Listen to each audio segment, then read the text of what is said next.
এসছে নতুন একটা রেসিপি নিয়ে, বাড়িতে হোমমেড পুরো hariyali chicken kebab with homemade chutney. ভীষণই সুন্দর খেতে হয়েছিল এবং দেখতে তো অসাধারণ হয়েছিল। আমার তো ভীষণ ভালো লেগেছিল।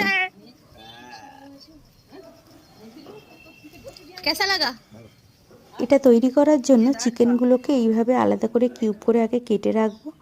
তারপরে একটা মিক্সার গ্রাইন্ডারে পরিমাণ মতো পুদিনা পাতা, ধনে পাতা, পেঁয়াজ কুচি এবং কয়েক কোয়া রসুন দিয়ে এবং কাঁচা লঙ্কাগুলোকে কুচো করে দিয়ে মিক্সি করে গ্রাইন্ড করে নেব।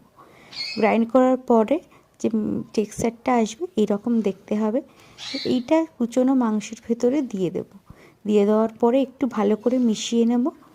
মিশিয়ে নেওয়ার পরে এটা একটু টক দই দেব, যেটুকুনি পরিমাণ টক দই লাগে ঢেলে দেব।